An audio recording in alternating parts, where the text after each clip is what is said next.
When Life Gives You Tangerines ending explained. 5 burning questions finally answered in IU and Park Bo-gum's story finale.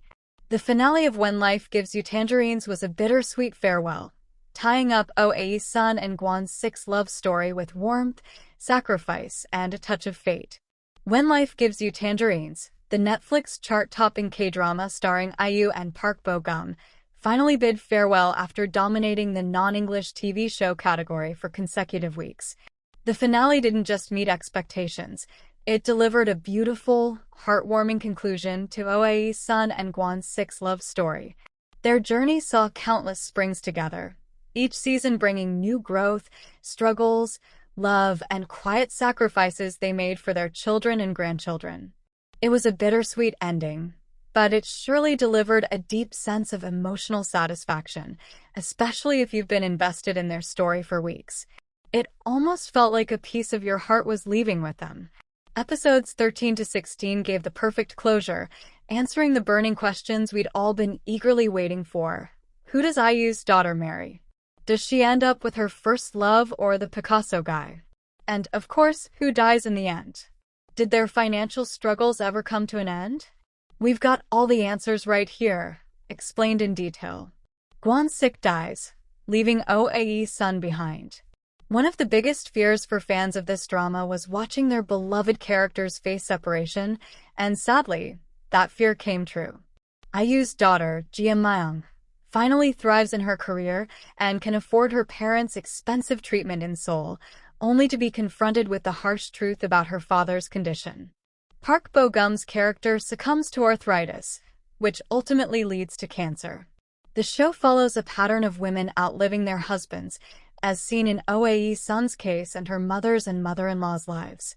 Since childhood, Oh-ae-sun had always leaned on Kwon-sik, who took care of her in every way.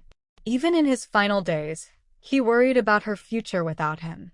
Now that he's gone, she's devastated, but she still has her family, his memories, and most importantly, the hairpins. Yes, we need to talk about those. What does Oh-ae-sun's hairpin imply? Since childhood, IU's character Ae-sun has had a deep love for wearing hairpins, and her husband, Kwon-sik, always made sure she had one, no matter how tough their circumstances were. She wore them throughout her life. But after Kwon-sik's death, for the first time, we see her ditching her signature hairpins. However, once Ae-sun finds herself again, after her poem book, which she began writing in one of their last springs together, gets published, she reconnects with her bookworm self. This was one of Kwon-sik's promises, a dream he wanted to fulfill but couldn't, telling his daughter in the hospital that he couldn't make it happen. But little did he know, it would come true.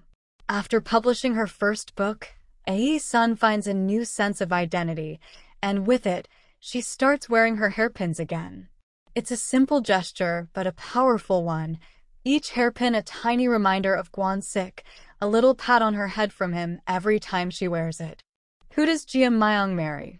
Oh-ae-sun's daughter, Ji-myung, didn't end up marrying her first love, Young Byum, played by Lee Jun-young. After he fails to stand up for her in front of his parents, their engagement falls apart.